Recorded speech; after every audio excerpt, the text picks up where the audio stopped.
Chers amis du PP, on est le 31 octobre. J'espère que le son sera audible. Je suis à côté d'une route très passagère sur le chemin de mes courses et il y a ici une scène que je voulais filmer, mais ça fait au moins demi-douzaine d'années que je vois ça et que chaque fois je me dis il faudrait quand même qu'on discute de ça. Et puis j'ai jamais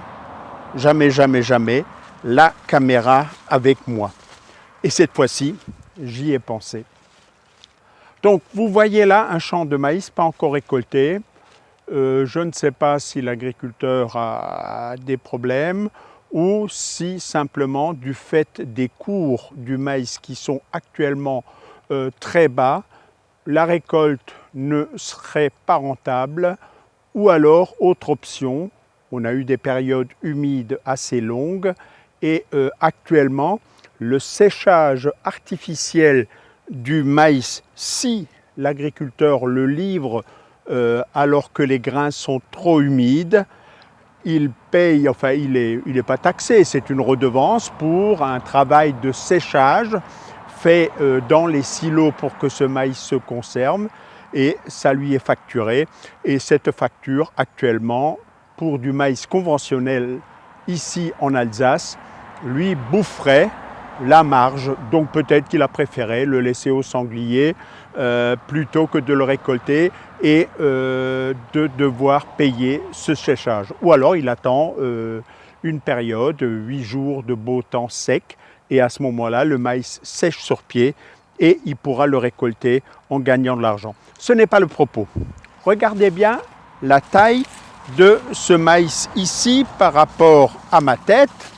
Hein? Vous voyez que le maïs est plus haut que moi et que ces épis ici, j'essaye de rester dans le champ de la caméra, sont à peu près, ici derrière même un peu plus haut, sont à hauteur de poitrine. Maintenant, stop, petit break. Il y a des voitures qui ralentissent et qui se demandent ce que je fous dans le champ. J'espère que ce n'est pas le propriétaire qui va me tomber sur le rable. Donc stop et on va juste tourner la caméra. Et voilà donc, alors ici devant quelques pieds ont été, écrasés, renversés. Je soupçonne une intrusion de sanglier. Hein, donc voilà par exemple celui-là. Mais vous voyez là du maïs dont les pieds m'arrivent à peine à hauteur de poitrine et dont les épis extrêmement petits dépassent à peine la hauteur du genou. Alors qu'est-ce que c'est que cette affaire? Terre fertile ici, terre pas fertile là, dose d'engrais plus élevée ici ou dose d'engrais plus faible que là. Je vais reculer et puis vous allez voir quelque chose.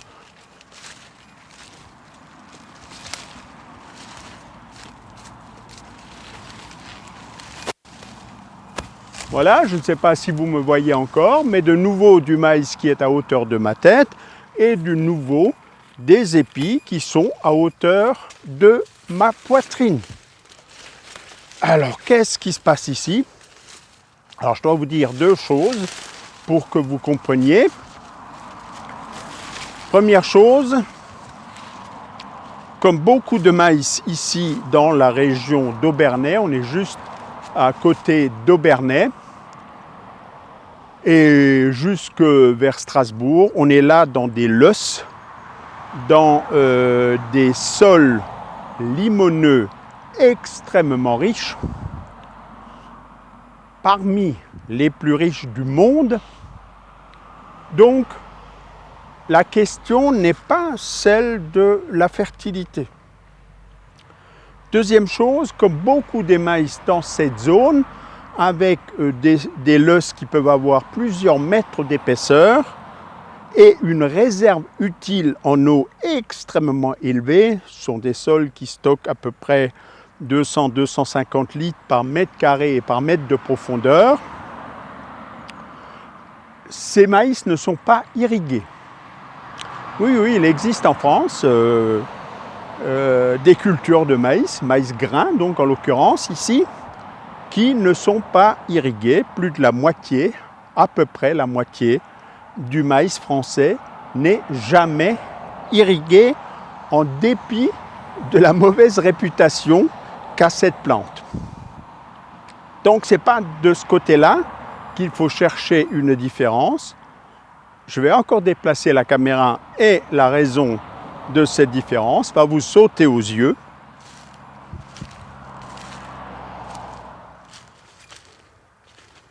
Alors je confirme qu'il y a des sangliers, là il y a des trous qui ont été creusés. Et puis je me mets ici et la raison de cette absence de croissance du maïs, elle est au-dessus de ma tête. C'est cet arbre qui ici est un noyer, mais je vous prie de me croire que le même phénomène s'observe avec d'autres arbres en bord de route. J'ai 1000 fois observé ça sous des érables qui sont assez coutumiers ici des bords de route où ils poussent spontanément. Voilà quelle est la raison. Alors comme j'ai des doutes sur la qualité du son, on va en débattre tout à l'heure dans mon bureau. Je vais encore avant photographier quelques autres endroits parce que sinon vous allez me croire que c'est vraiment une exception, un artefact. Je vous garantis que c'est systématique.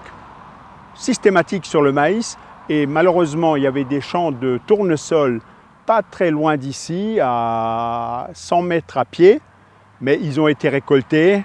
Je n'ai pas pris de photos. J'espère que vous me faites confiance.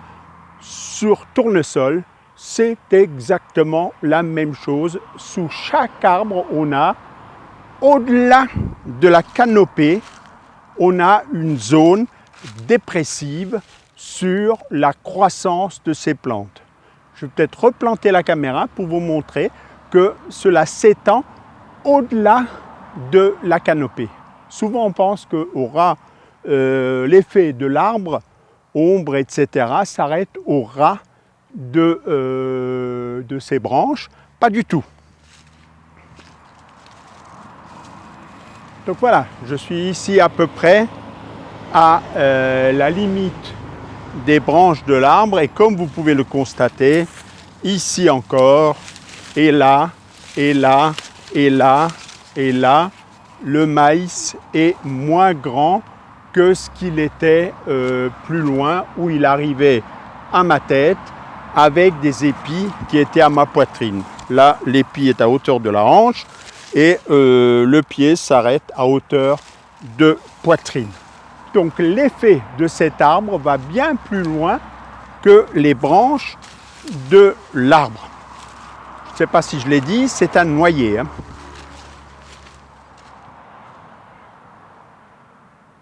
Tout à l'heure, j'ai filmé à l'arbre, sous l'arbre, à gauche de l'arbre que vous voyez en fond d'image. Et là, je me trouve à l'autre bout de cette parcelle, deux noyers encore en bord de route.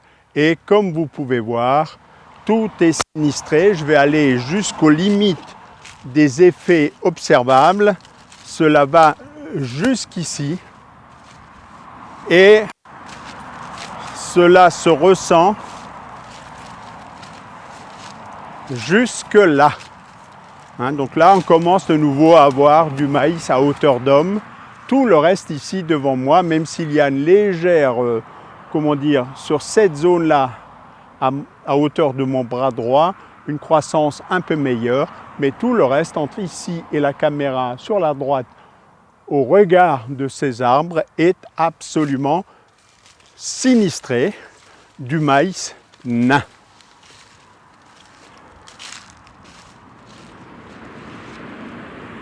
Alors ici, me voilà de l'autre côté de la route, une parcelle de maïs, on va dire standard, hein, comme on le produit relativement facilement sur ces sols riches ici en Alsace, toujours sans aucune irrigation. Et vous avez là ce que devrait être tout maïs qui se respecte en Alsace. Hein, donc plus haut que moi et des épis à hauteur de poitrine. Et là encore, juste un basculement de caméra, le long de la route des arbres et le long de la route, vous allez voir ce que vous allez voir.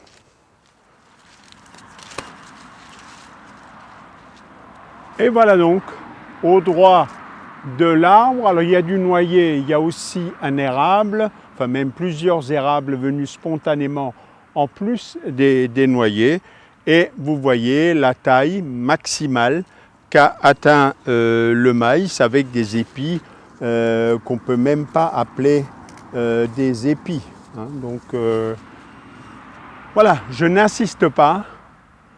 Vous roulerez le long des routes la saison prochaine et quand vous serez passager, quand vous ne serez pas conducteur, vous laisserez traîner vos yeux sur des champs de maïs ou de tournesol le long de routes où il y a des arbres et je serai très surpris, à vrai dire je n'y crois pas, vous verrez, je serai très surpris si vous ne voyez pas la même chose. Donc ça interpelle, ça interroge. Je terminerai, je bouclerai ça dans mon bureau.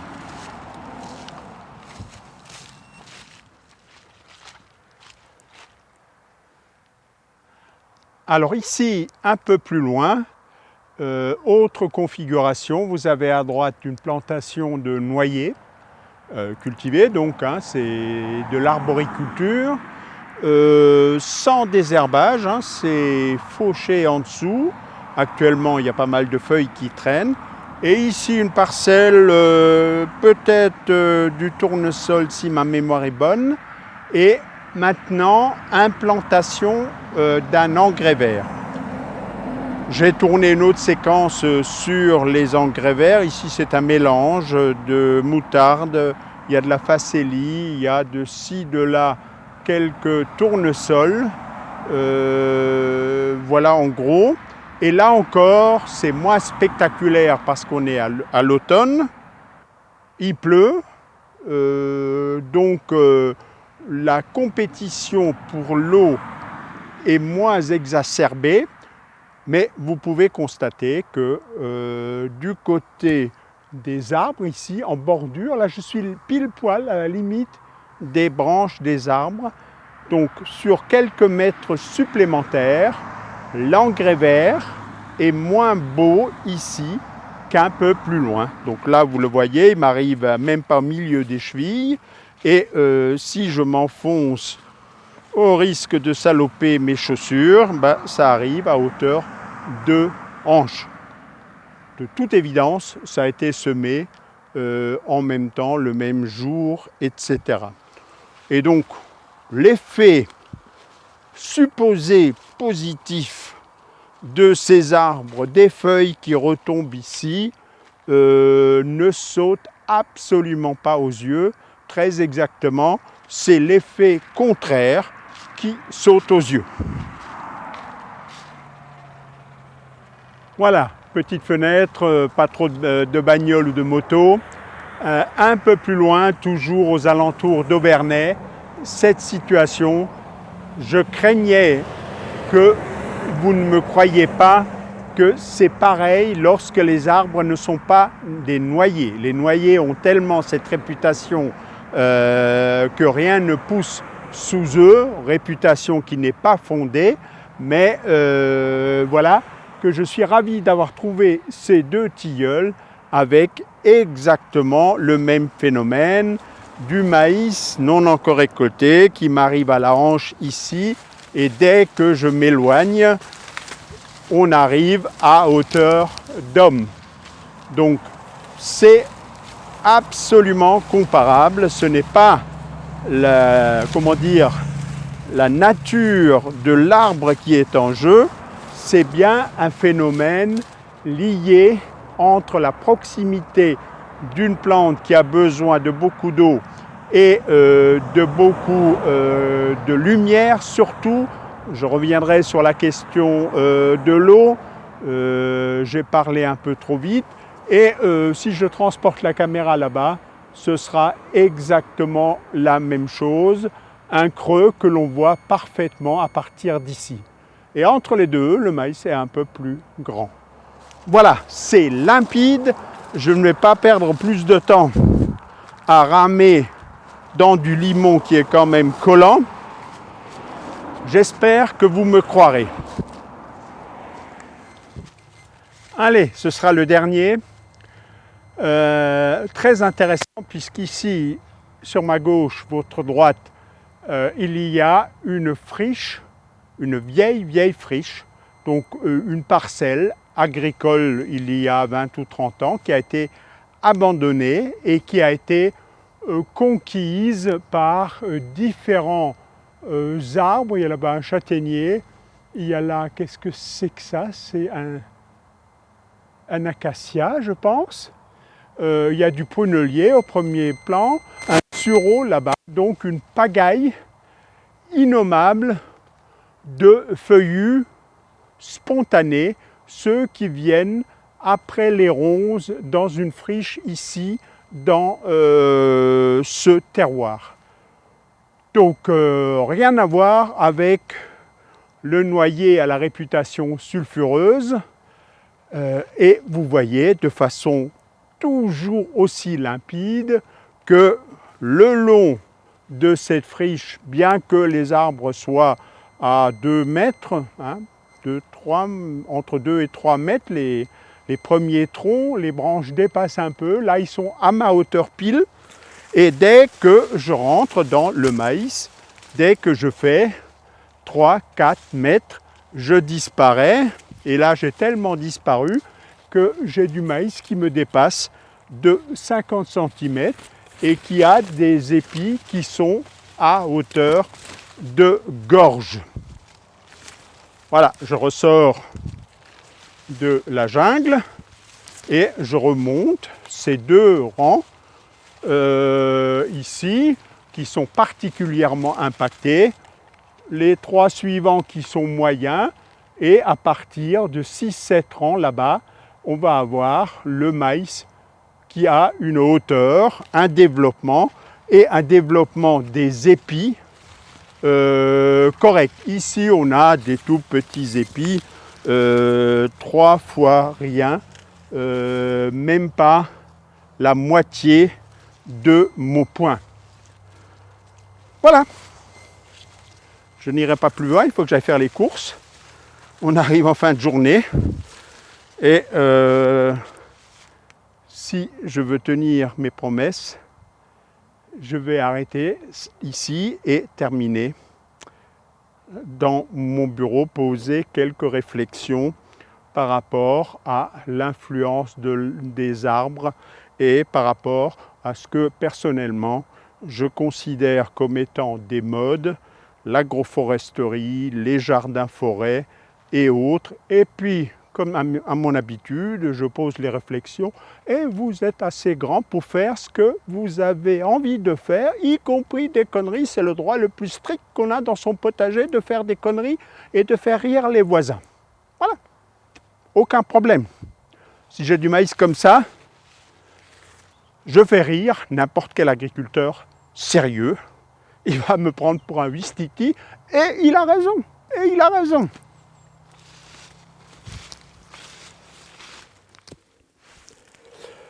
Voilà, alors hier, vous avez vu, j'ai filmé dans des conditions un peu difficiles, circulation routière. J'avais trouvé ces quelques rares derniers champs de maïs à ne pas être récoltés le long de la route. Je n'ai pas parcouru les chemins agricoles. Et luminosité en fin de journée qui déclinait. Donc Une fois de plus, techniquement, c'est loin d'être parfait, mais je pense que vous avez vu ce que je voulais vous montrer. 2-3 informations supplémentaires qui ne sont pas dans la vidéo. Je crois que quelque part j'ai dit, j'ai vu cela 1000 fois en roulant des champs le long de la route, des arbres de toutes espèces et toujours ce halo qui va plus loin que l'arbre avec du maïs, du tournesol qui sont nettement moins développés, souvent chétifs, souvent ridicules. Donc j'ai vu ça 1000 fois. J'ai oublié de préciser une chose, je n'ai jamais observé l'inverse. C'est-à-dire à proximité de l'arbre du maïs ou du tournesol magnifique, et quand on s'éloigne, il est moins beau, moins développé, moins productif, etc., etc. Deuxième chose que je voulais rajouter, l'année 2025 a été une année, du point de vue pluviométrie, relativement favorable. Il y a eu quelques pluies estivales.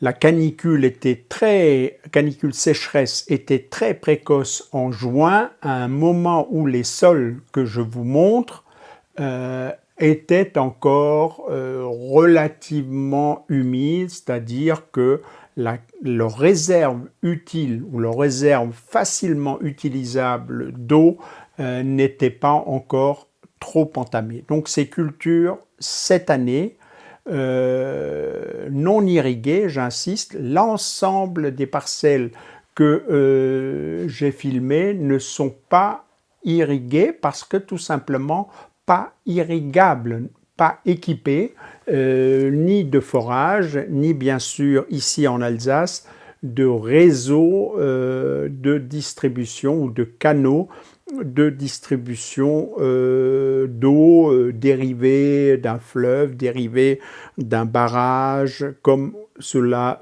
se pratique dans le sud, dans la vallée du Rhône, dans le sud-est, dans le Languedoc-Roussillon, etc.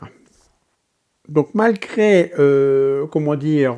cette pluviométrie assez favorable ou pas trop défavorable cette année, chaque fois, systématiquement, quand je roulais, j'ai fait cette même observation des halos bien plus larges que l'arbre lui-même, avec des plants entre diminués et carrément ridiculement chétifs. Troisième point pour bien poser les observations avant de commencer à réfléchir un tout petit peu. Au printemps, donc sortie d'hiver, on peut observer quelque chose de comparable, mais de façon très atténuée sur des cultures hivernales de type blé d'hiver, ou de type colza, donc des plantes qu'on installe, qu'on sème à l'automne, octobre-novembre, et qui poussent tôt au printemps pour avoir terminé leur cycle chez nous, désormais avec le changement climatique, dès juin, dès le début du mois de juin. Quand j'étais jeune, les moissons, c'était plutôt début juillet. Voilà 3 éléments supplémentaires qui vont nous permettre de poser un peu les termes du débat, parce que bien entendu, je ne vais pas vous asséner une vérité, quelque chose qui n'est pas discutable. Vous le savez, ce n'est pas ma façon de voir les choses. Il n'y a pas c'est magnifique, c'est nul. Il y a tout un ensemble de nuances et en général, les extrêmes nous éloignent de ce que nous montre le vivant qui est complexe. Et dès lors que c'est complexe, ça veut dire qu'il y a 15 choses qui tirent dans des sens différents. Et à partir de ce moment-là, évidemment, la probabilité pour qu'une situation extrême soit vraie s'impose. Cette situation-là ne se présente pas souvent dans des systèmes vivants complexes. Telle est ma conviction en tout cas. C'est aussi ce que je développe dans mon 4e livre, hein, dans le sens du vivant. Le sens du vivant, c'est de nous montrer cette complexité et au lieu de s'abrutir avec des idées simplissimes, donc idiotissimes, il faudrait qu'on apprenne un tout petit peu à gérer cette complexité. Alors, bien entendu, un certain nombre d'entre vous vont me dire « Oui, mais là tu as filmé dans des champs, donc champs agricoles, en plus de l'agriculture probablement conventionnelle. Je ne connais pas la situation comment dire, de ces parcelles. Peu de probabilité que ce soit du bio. Donc l'agriculture intensive, donc les pesticides, donc les engrais, etc. etc.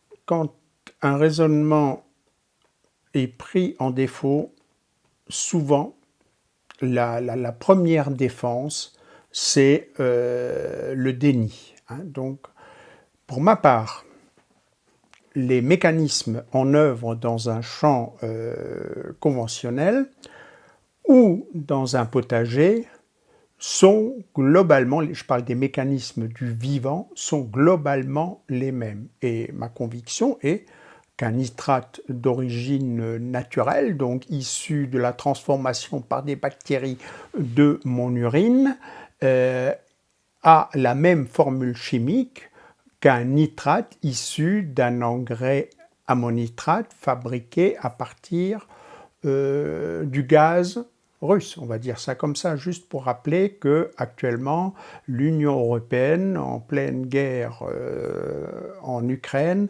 importe des quantités faramineuses d'ammonitrate russe.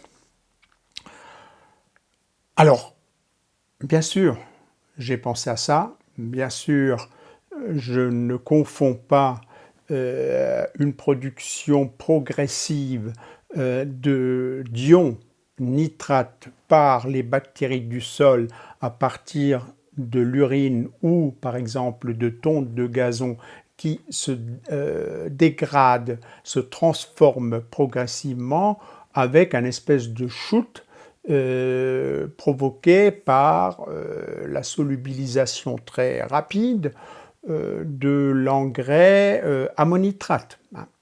Donc il y a des nuances dans ce que je dis. Néanmoins, l'ion nitrate est un ion nitrate.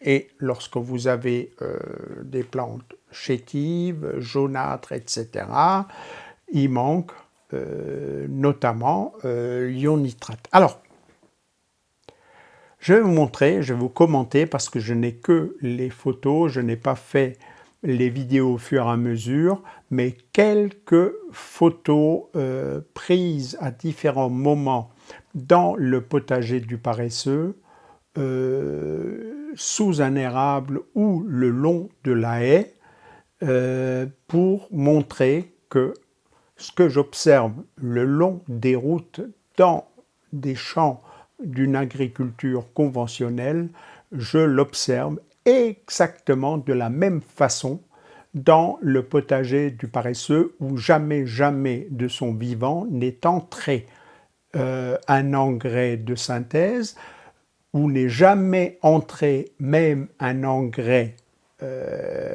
labellisé bio, où il n'y a jamais eu de traitement d'un quelconque pesticide, y compris d'un pesticide labellisé bio, à l'exception quand même, mais pas aux endroits où je vais vous montrer, du phosphate ferrique pour lutter parfois contre les limaces. Alors qu'est-ce qu'on voit? Ben, je vais vous commenter quelques-unes de ces photos. Alors cette première photo a été prise tout en bas à droite de mon potager. On voit la clôture électrique censée me protéger des sangliers qui viennent par ce bosquet. Et on voit surtout un frêne.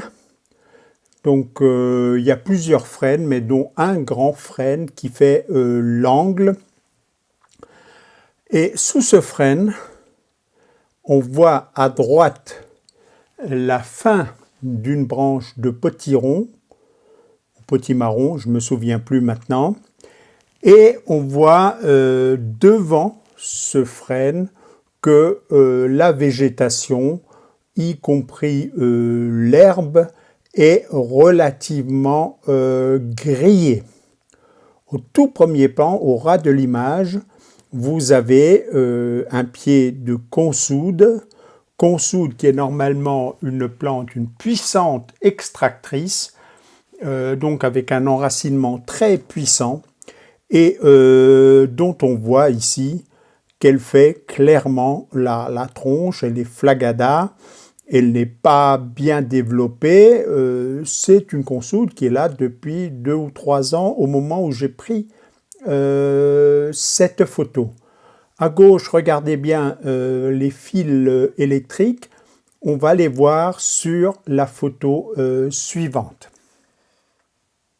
Alors d'abord ici, un zoom avant pour voir que l'herbe est totalement desséchée. Alors ce que j'ai oublié de dire, c'est que cette haie est grosso modo, enfin même assez précisément, orientée est-ouest, et on se trouve là du côté sud, le côté nord de cette haie, où au long de la saison, en tout cas avant la pointe de l'été, les ombres projetées sont de l'autre côté, dans la prairie du voisin.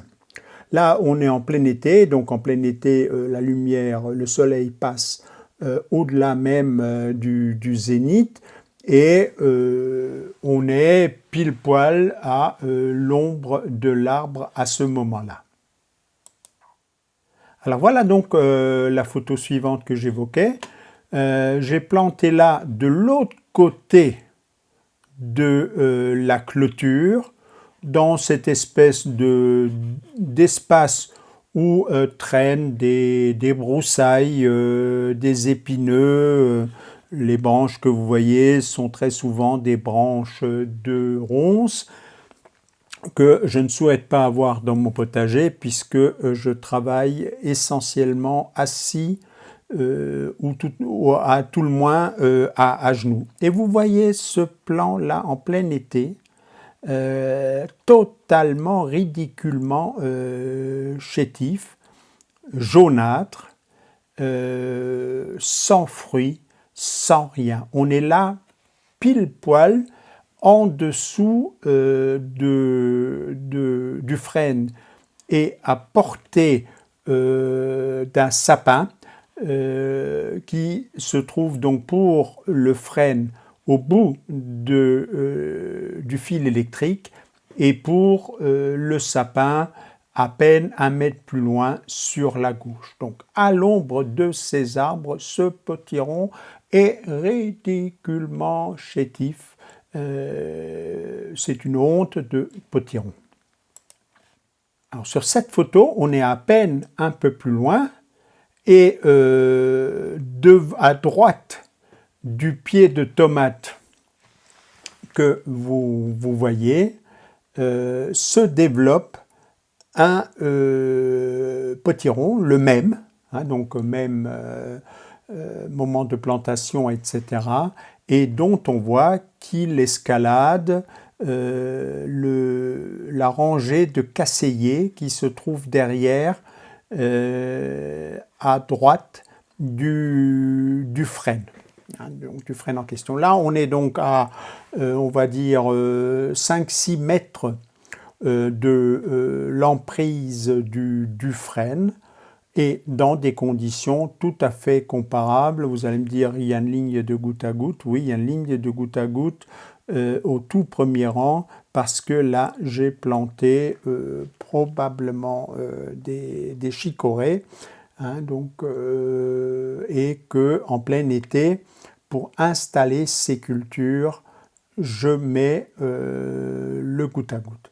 Mais donc là, vous voyez la différence considérable de développement entre ces deux potirons. L'un ne donnera rien, zéro fruit, absolument rien, et celui que vous voyez ici donnera 6 gros potirons dont je distribuerai la plus grande partie.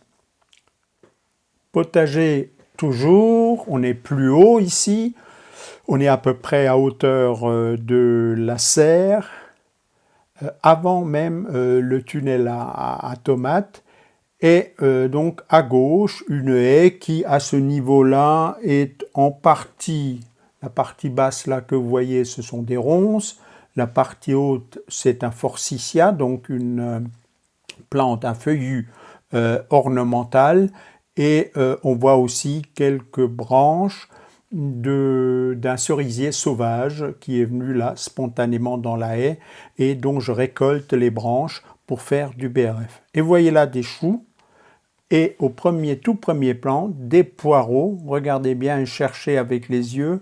Vous avez une rangée de poireaux qui se termine ici à hauteur de cette haie. Donc on est toujours côté sud de cette haie qui va d'est en ouest. Et voilà le même alignement tout près de la table sur laquelle je m'assois souvent quand je fais des introductions ou quand je prépare des plaques de sémis, là, tout près de l'arrosoir. Et ce sont rigoureusement les mêmes légumes, hein, les mêmes poireaux qui là du coup se voient, et les mêmes choux qui du coup sont quand même très nettement moins ridicules. Donc là encore, potager du paresseux sous couvert de foin, l'effet de la haie est excessivement négatif. Et un dernier, si vous n'étiez pas convaincu, donc là, une rangée de poireaux qui se termine là encore avec des poireaux très très ridicules le long de la haie. On voit déjà qu'à droite, dès qu'on s'éloigne d'environ 1 mètre, 1 mètre 50, ça va beaucoup mieux. Et au bout de cette rangée, voilà à quoi ressemblent ces mêmes poireaux. Conclusion. Ma conclusion, comme vous pouvez le voir à ces images, ce n'est pas une question d'agriculture intensive, engrais, pesticides, même si je ne défends bien évidemment pas l'utilisation de ces produits. Ce n'est pas ce qui ici explique ce que l'on observe, c'est-à-dire le fait que des plantes à proximité d'arbres ou à proximité immédiate de haies, des plantes non irriguées, sont des plantes estivales, sont moins belles qu'il s'agisse du maïs, qu'il s'agisse de tournesol, qu'il s'agisse de cucurbitacées, qu'il s'agisse de poireaux, qu'il s'agisse de choux, et je pourrais rallonger la liste pratiquement sans fin. Ce n'est pas ça.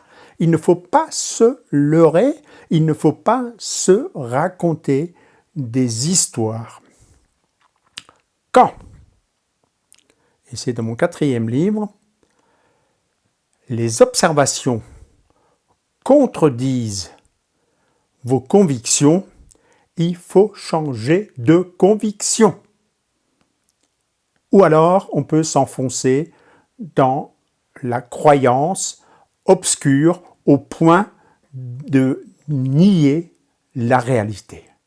Alors, mon objectif dans cette vidéo n'est pas du tout de polémiquer par rapport à un tel ou un tel ou un tel autre qui va vous faire une belle démonstration que l'agroforesterie, c'est la solution.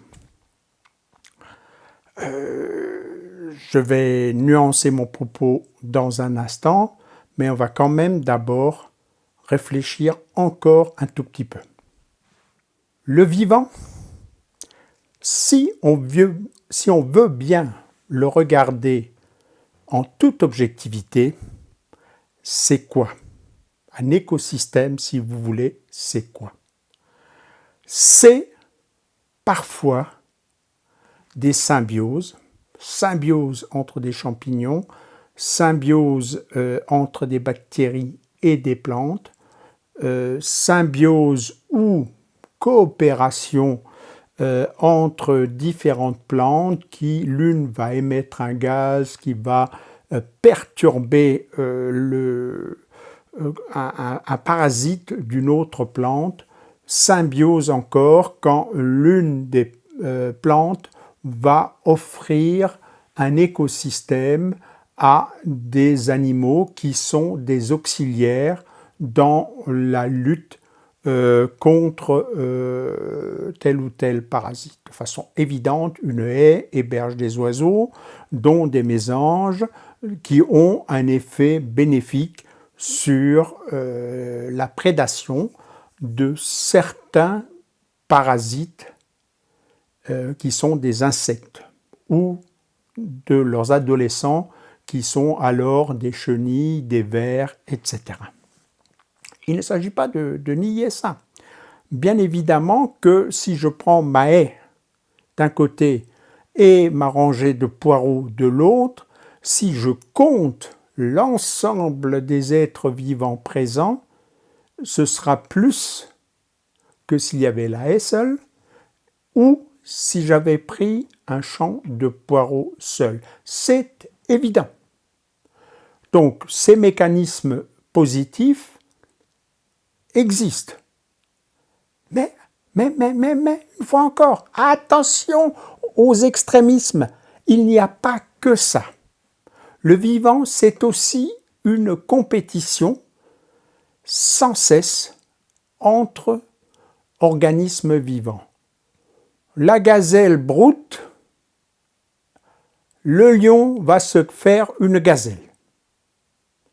Et donc, il y a une compétition entre les lions et les gazelles, et c'est même un des moteurs de la sélection et de l'évolution des gazelles. Les gazelles les plus rapides, celles qui bondissent le plus, auront le plus de chances d'échapper au lion, et donc elles vont se multiplier davantage que celles qui seraient limaçonnes, mollassonnes, etc. D'ailleurs, il n'y a pas de gazelle limaçonne, mollassonne. Elles bondissent toutes. De la même façon, les arbres, avec leur symbiose, avec un certain nombre de champignons mycorhiziens, endomycorhizes ou dans certains cas ectomycorhizes, occupent le terrain en pensant d'abord à eux.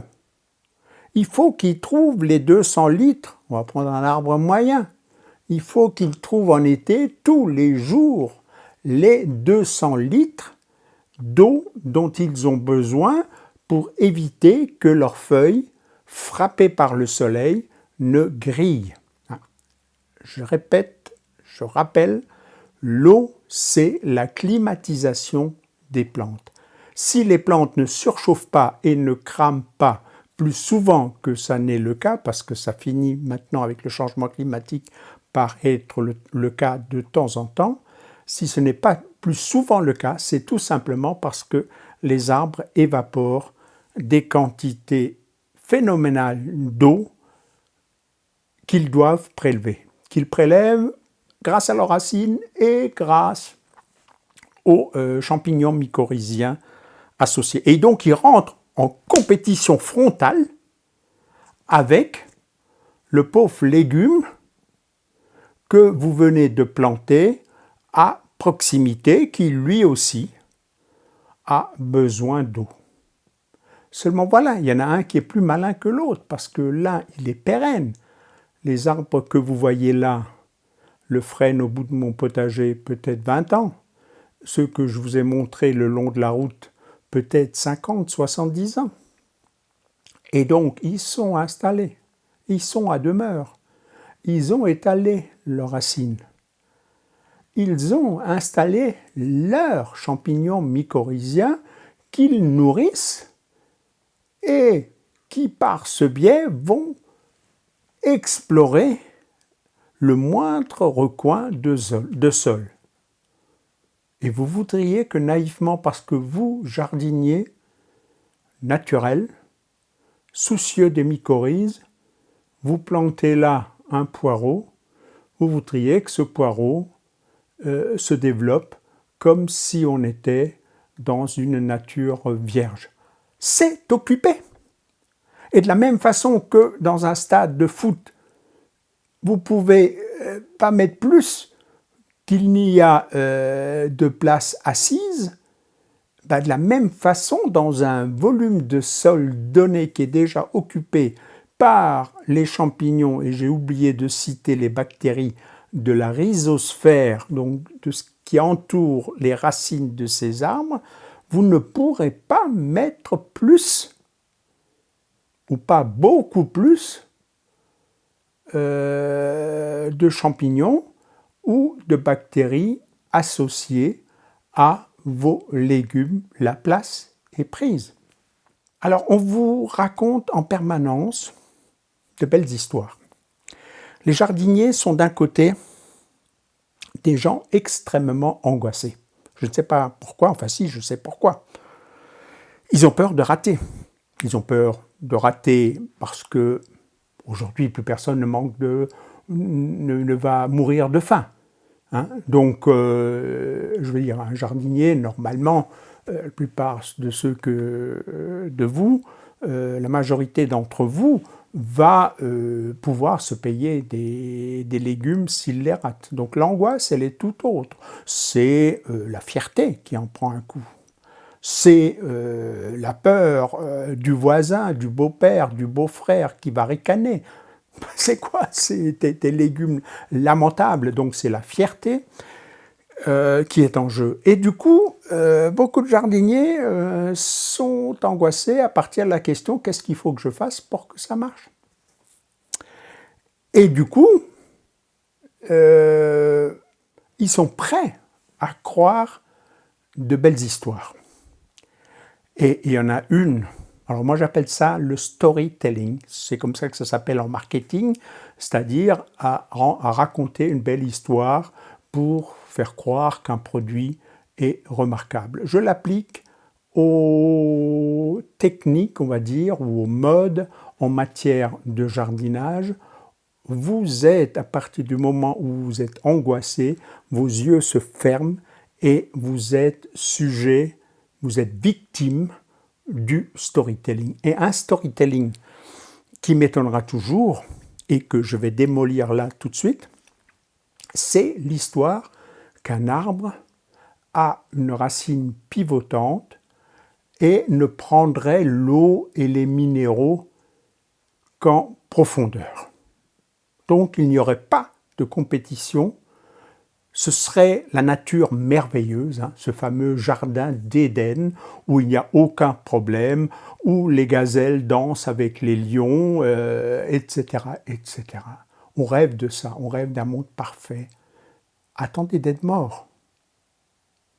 Sur Terre, la gazelle risque de se faire bouffer par le lion et l'arbre prend des minéraux, de l'eau, là où il peut, y compris en surface. Et je vais vous faire défiler quelques images qui résultent d'un projet autrichien. Il y a des savants autrichiens, des scientifiques autrichiens un peu fada, qui s'amusent à dessiner sur papier calque les racines de différentes plantes européennes. Un des chapitres concerne les arbres. Alors je vous mettrai la référence du site et je vais vous incruster quelques photos. Alors, pardon, ce n'est pas des photos, hein, quelques images de ces calques où vous verrez qu'absolument tous les arbres européens, tous, ont un chevelu racinaire juste sur la surface du sol. Donc les arbres ne sont pas cons. Les arbres vont chercher les éléments nutritifs, notamment dans une forêt, ceux issus de la décomposition des matières organiques, feuilles, branches mortes, etc., qui tombent au sol et qui sont immédiatement recyclés dans l'arbre ou dans un sol agricole comme ceux qu'on a vus dans les champs que je vous ai filmés et dans mon potager que je vous ai filmé, ce qui a été apporté par l'agriculteur. L'arbre, il ne se fait pas chier, il va prendre. Et regardez bien ces images au fur et à mesure qu'elles défilent. D'une manière générale, quel que soit l'arbre, la surface de ses racines superficielles est plus large que les branches au-dessus. Là encore, storytelling, racontage d'histoires magnifiques pour faire pleurer dans les chaumières, en dépit de la vérité, les arbres colonisent le sol beaucoup plus largement que la partie aérienne. Ce sont des faits scientifiques que beaucoup de raconteurs d'histoires ignorent. Avant de parler devant une caméra, ils devraient quand même se renseigner pour éviter d'embobiner les gens. Je vais vous mettre ces photos et je vous ferai un ultime commentaire et vous ferez vos choix. Alors, l'ultime commentaire va attendre encore un petit instant parce qu'il y a une deuxième chose, une deuxième preuve, une deuxième évidence que je voudrais rajouter parce que beaucoup d'entre vous connaissent ça. Vous avez eu l'occasion d'observer, après l'une ou l'autre des tempêtes qu'il y a eu ces dernières années, celle de 99, d'observer ce qu'on appelle des chablis, c'est-à-dire des arbres qui sont couchés par le vent. Et là, encore, regardez comment ces arbres tombent en fait avec une rondelle de terre assez peu épaisse, 50 cm, 1 mètre, et ce sont en fait cette couronne de racines superficielles autour de l'arbre qui, lorsque cet arbre tombe, se redresse. Donc là encore, c'est quelque chose que vous voyez. Alors, vous n'avez que la partie centrale où les racines sont suffisamment grosses, suffisamment solides pour soulever la terre. Ces racines vont beaucoup plus loin. Simplement, après, elles cassent quand le vent couche l'arbre. Donc, vous savez ça. Vous le savez. Si vous vous promenez et si vous marchez les yeux ouverts, si vous avez un instant coupé votre smartphone et si vous n'avancez pas les yeux dans votre smartphone en train de regarder la dernière série sur... non, je dirais pas de nom, pas de pub. Voilà. Alors, la question, mon ultime réflexion, vous la sentez venir. Comment se fait-il, d'une part, que certains vous font croire ce beau storytelling, et comment se fait-il que vous êtes nombreux à vous faire attraper alors que, à un moment donné, c'était devant vos yeux? Bien entendu, je comprends que si vous n'êtes pas en train de fouiller la littérature grise, vous ne tombez pas sur le site de l'université de Wageningen, qui est en Hollande, mais qui publie ces calques essentiellement faits par des chercheurs autrichiens. Dans la liste que je vous ai donnée, vous pourrez aussi regarder l'enracinement de légumes, parce qu'ils n'ont pas fait que regarder les arbres. Voilà. Vous comprendrez donc pourquoi dans le potager du paresseux, il n'y a pas véritablement d'agroforesterie. Et si j'ai une haie côté nord, c'est avant tout un corridor biologique. Dans ma façon de voir les choses, rien n'est jamais parfait, donc toute chose a des défauts, et par conséquent, je passe ma vie à arbitrer entre des choses dont aucune n'est parfaite. J'essaye simplement d'optimiser par rapport à mes objectifs à moi. L'eau est rare, arroser, on peut le mécaniser, mais cela reste une contrainte, une astreinte. Je me suis équipé, mais malgré mes 32 mètres cubes, donc mes 32 000 litres, je n'ai pas assez de réserve d'eau de pluie pour arroser tout mon potager. Et je me suis exprimé dans d'autres vidéos, ayant passé un certain nombre, une douzaine d'années en Afrique et ayant vu les gens faire des kilomètres sous le soleil pour avoir de l'eau potable, je pense qu'éthiquement, il n'est pas raisonnable, même si je peux me le payer, de verser des mètres cubes d'eau potabilisée dans mon potager. C'est un choix personnel, je ne contrarie personne. Celui qui pense qu'il n'y a qu'à pomper et c'est la faute aux autres et qui peut se payer des mètres cubes d'eau à verser dans son potager, qu'il le fasse, ce n'est pas mon choix. Par conséquent, l'ombrage que produirait de l'agroforesterie si je la pratiquais de façon plus systématique aurait un coût en matière d'eau que prélèvent ces haies et ces arbres qui sont extrêmement consommateurs d'eau et qui sont les vainqueurs vis-à-vis de plantes annuelles qui ne sont installées que quelques mois dans l'année. Donc j'ai fait le choix de plutôt rechercher des ombrages physiques, hein, donc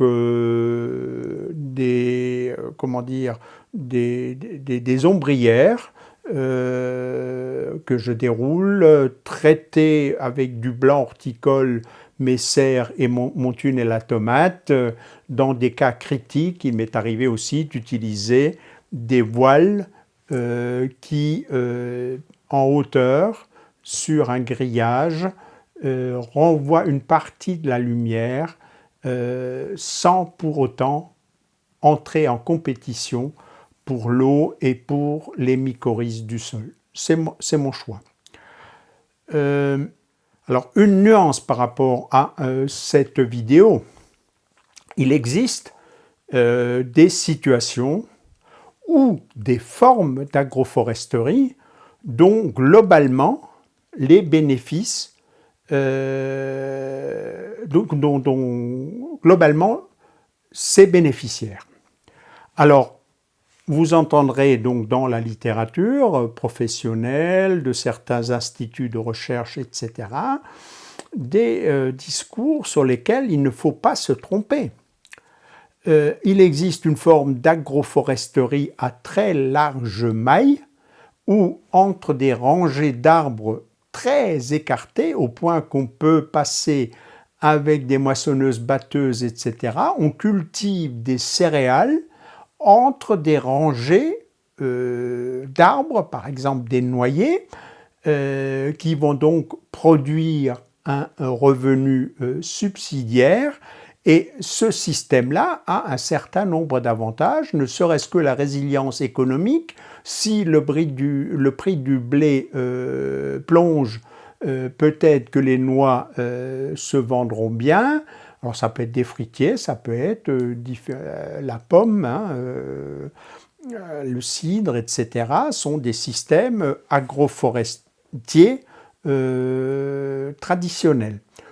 Et le microclimat humide qu'entretiennent ces arbres bénéficie à la céréale qui est cultivée entre. Là-dessus, il n'y a aucun doute, aucune discussion, mais on est très loin de ce que je vois en général, ou des tentatives que je vois en général, de gens qui plantent 3 arbres sur les 5 arts derrière leur maison en espérant augmenter les rendements des légumes qui poussent en dessous. Je suis même certain que dans la très grande majorité des cas, ils seront déçus.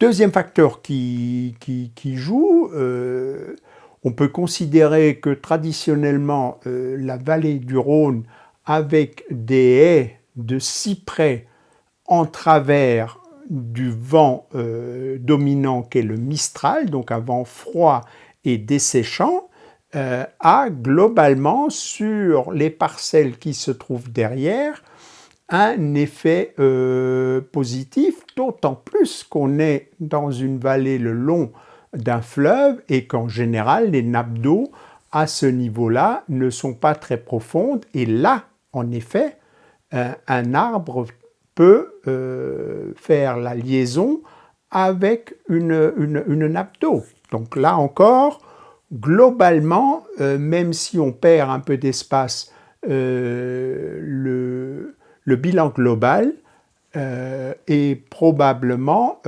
très positif dans cette situation. Il y a de l'eau, on n'est pas sur le versant comme mon potager ou comme les champs de maïs que j'ai filmés.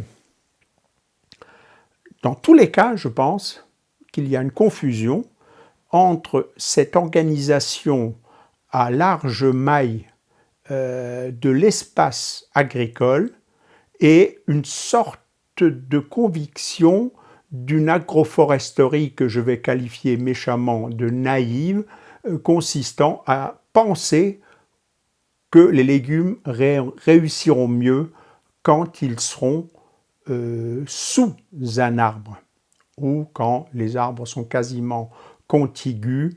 Alors certaines plantes, oui, vont passer par-dessus. Vous cultivez, je ne sais pas, de la vigne. La vigne va escalader les arbres et va se retrouver en haut, comme le fait le lierre ou comme le fait le liseron des haies. Donc il y a quelques plantes qui, dans ce cas-là, vont s'en sortir. Et vous vous retrouvez avec une échelle pour aller cueillir du raisin tout en haut. Je ne vois pas ce qu'il y a de magique et de merveilleux dans tout ça. En tout cas, pour moi, il est clair qu'il y a de la compétition même s'il y a des synergies ou des symbioses. Et évacuer l'histoire de compétition entre arbres et légumes ou cultures qui sont à proximité immédiate, voire en dessous, me paraît être bien naïf. Compétition pour l'eau, et cela d'autant plus donc que on n'est pas 1 mètre ou 2 mètres au-dessus d'une nappe, qu'on n'est pas le long d'un fossé de drainage. Quand je parlais de la vallée du Rhône, très souvent, ces rangées de cyprès sont le long de fossés de drainage. Compétition pour la lumière, même si, avec le changement climatique, on a à gérer une situation assez délicate pour nos légumes, avec, plus on va vers le nord, des périodes où la lumière est clairement le facteur limitant, c'est le carburant du vivant qui manque, et quand vous êtes à l'ombre d'une haie côté nord, vous avez une zone qui, en sortie d'hiver, en début de printemps, est froide, beaucoup plus froide, et où les plantes bénéficient de beaucoup moins de lumière. Donc le soleil est là en février-mars, et donc là vous avez une zone où ça ne marche pas si bien que ça.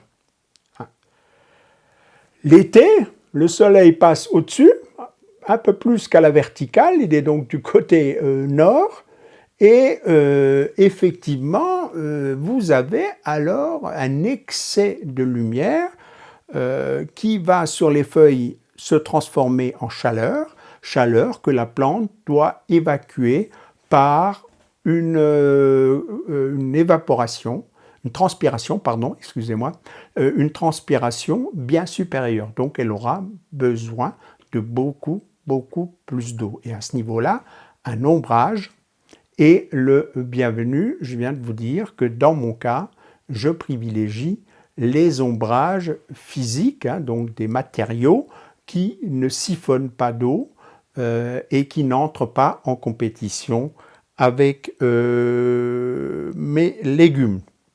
Alors je l'ai un tout petit peu esquissé. Pourquoi nous faisons-nous avoir comme ça? Pourquoi ce storytelling? Je vais être méchant, mais je ne pense pas me tromper beaucoup. Il y a malheureusement beaucoup de gens, alors soit ils sont vénaux, ils le font pour l'argent, ça s'appelle le buzz, ça s'appelle le nombre de clics, et comme la majorité des jardiniers sont angoissés à la recherche de ceci, de cela, d'une solution simple, surtout pas se prendre la tête, une solution clé en main, fût-elle idiote, on clique et ça rapporte de l'argent à certains. Je crois que dans le monde du jardinage, il est de plus en plus difficile parce que la grande période des modes est passée. Il est de plus en plus difficile de gagner beaucoup d'argent. Vous le savez, mes vidéos ne sont pas monétisées, donc je peux dire qu'une connerie est une connerie. Si vous n'êtes que 100 à cliquer, je gagne exactement autant que si vous êtes 10 millions, c'est-à-dire 0. Donc je pense que dans le monde du potager, cet aspect-là est assez minime. Les influenceurs qui gagnent des dizaines de milliers d'euros, qui les planquent à Doha, etc., c'est tout à fait autre chose, c'est tout à fait un autre endoctrinement, c'est tout à fait une autre logique et une autre organisation. Je ne vois pas l'équivalent en matière de potager. Par contre, la question de l'ego, si ego est un grand mot, de la fierté, à mon avis, se pose. Donc, il me paraît clair que le nombre de clics et le fait d'influencer des gens, d'être une sorte de prédicateur gouroutique, etc. Je pense que oui, ça c'est quelque chose qui existe et il vous faudra vous méfier. Alors je vais revenir sur quelque chose que j'ai récemment dit dans une vidéo. Je ne suis pas un influenceur. Et puis en réfléchissant un peu plus et un peu plus tard, je me suis rendu compte de l'ambiguïté de ce mot. Bien évidemment que si je fais des vidéos, que si j'écris des bouquins, j'essaye de vous influencer. J'essaye de vous influencer, mais en vous ouvrant les yeux sur des réalités que vous pourrez vérifier. Revenez sur cette vidéo, vous roulerez désormais les yeux ouverts lorsque l'année prochaine le maïs ou le tournesol pousseront, et je suis absolument certain que à peu près tous, vous verrez ce que je vous ai montré. Et donc c'est une réalité que je vous montre. Influencer quelque chose pour qu'il voit ce que peut-être par habitude, par tradition, par œillère ou par je ne sais pas quoi, il ne voit pas, me semble une influence moins critiquable que celle des prédicateurs qui vous font croire en une forme magique de la réalité au point de vous occulter les yeux, d'annihiler votre capacité de regarder une réalité en face, de l'analyser, de la comprendre et de prendre vos propres décisions. Donc, pour terminer, j'espère être un influenceur non vénal, à l'ego maîtrisé.